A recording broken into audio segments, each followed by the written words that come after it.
venture capital powerhouse, Sequoia Capital, is breaking up into three entities around the world, splitting the Chinese and U.S. operations as tensions grow between the world's two largest economies. The firm, known for its early backing of Google, Instagram, and some of China's biggest internet companies, will separate into independent partnerships and separate firms operating under different brands no later than at the end of March next year, the company said. It has become increasingly complex to run a decentralized global investment business, Sequoia said in a press release signed by regional heads Roelof Botha, Neil Shen, and Shailendra Singh. Appreciated. This has made using centralized back-office functions more of a hindrance. That Sequoia over the years has managed tech investments across the Pacific, weaving in U.S. endowment and pension money with opportunities in two of the world's largest internet markets. As regulatory scrutiny in both Beijing and Washington escalate, the company is finding it increasingly hard to navigate the policy landscape. Sequoia was an umbrella brand for three already largely independent ventures, one focused on China, another on the U.S. and Europe, and a third on India and Southeast Asia. The Sequoia China business will retain its existing name in Chinese and adopt the name Hongshan in English.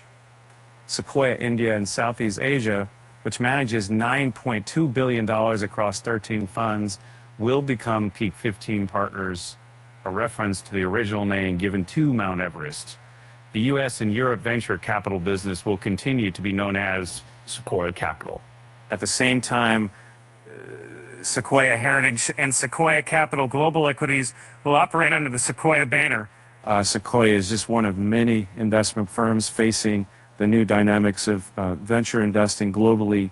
Coatue Management, SoftBank Vision Fund, Lightspeed China, partners in DST Global are among more of the entities with stakes in some of the same Chinese companies as Sequoia.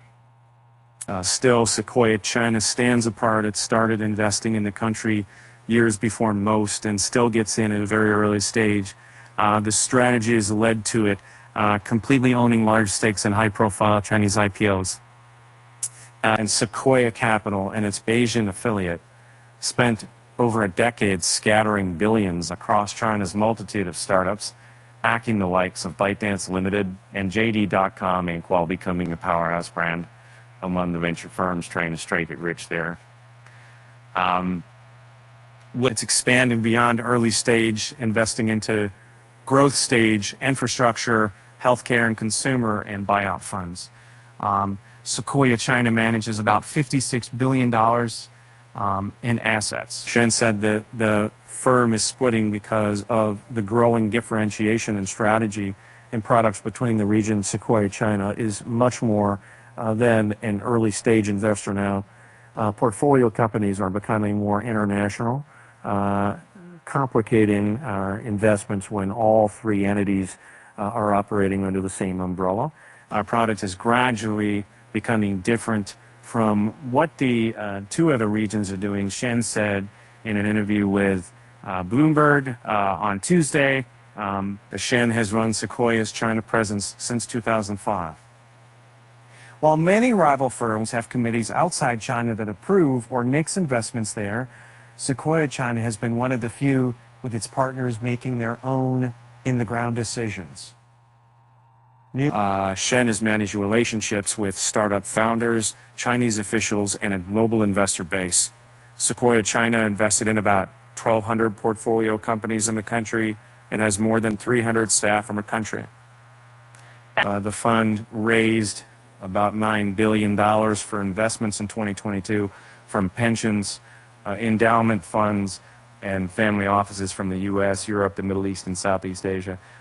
It raised the money independently without participation from the other two operations. U.S. limited partners account for about half of the investor base in Sequoia China, according to a person familiar with the matter.